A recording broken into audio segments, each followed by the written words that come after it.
সেই তার বাড়ি হচ্ছে 56 কিলোমিটার দূরে, বলে তার নিজের থানা এটা না, তার এখানে কোনো ইউনিয়ন নাই, তার কোনো মহল্লা নাই, গ্রাম নাই, নিজের ভোটটা ছাড়া তার আর কোনো ভোট নাই, নিজের কেন্দ্রটা পর্যন্ত তার নাই। কি বলেন? এই জন্য ভাই আজকে দেখেন, আজকে আপনার পরিবারের সন্তানের দরদ আপনার থেকে বেশি আর কারো নাই। কি বলেন? আছে?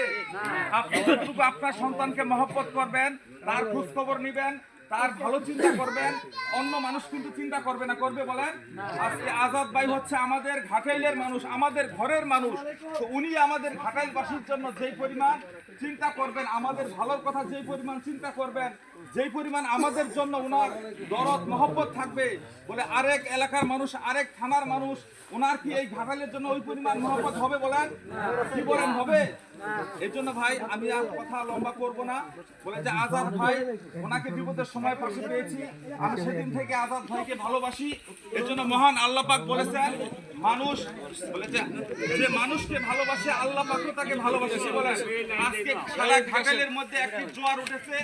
আজাদ ভাই বলে আজাদ ভাই মানুষের প্রত্যেকটি মানুষের অন্তরের ভিতরে বসবাস করে, মানুষের পাশে থেকে আমাদের পাশে থেকে সারা ঘাটাইলে আজকে মোটরসাইকেল মার্কার একটা গণজোয়ার উঠেছে। কি বলেন? আমরা আজকে যারা ওই যে আরেক দল যারা আছে, তারা বিভিন্ন ধরনের হুমকি দামকি বিভিন্ন কিছু কথাবার্তা বলতেছে, বলে যে আজকে ঘাটাইলের মানুষ বুঝতে পেরেছে ক্ষমতায় যাওয়ার আগেই যে এত পরিমাণ হুমকি দামকি দিতেছে, সে ক্ষমতায় যাওয়ার পরে না জানি কি করবে। কি বলেন? এই জন্য আমরা এই ঘোষণা এখান থেকে দিতে চাই, ঘাটাইল কোনো দুর্বল জায়গা নয়। কি বলেন? ঘাটাইলের মানুষ মাথা নিচু করে বাঁচার মানুষ নয়।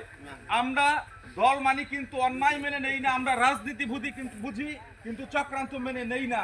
এর জন্য আজকে আমার শেষ কথা, আজকে আমাদের বিবেক দিয়ে চিন্তা করতে হবে, কে আমাদের পাশে ছিল, কে আমাদের কাজ করেছে, কে আমাদের মানুষ। আজকে সেই কথা চিন্তা করে আজকে 12 তারিখে বলে যে আমরা হুন্ডা মার্কায় ভোট দিয়ে, বিপুল ভোটে আজাদ ভাইকে হুন্ডা মার্কায় ভোট দিয়ে আমরা সকলেই জয়যুক্ত করব। এই কথা ব্যক্ত করে আমি আমার সংক্ষিপ্ত বক্তব্য এখানে শেষ করতেছি। সকলের দীর্ঘায়ু কামনা করে আসসালামু আলাইকুম।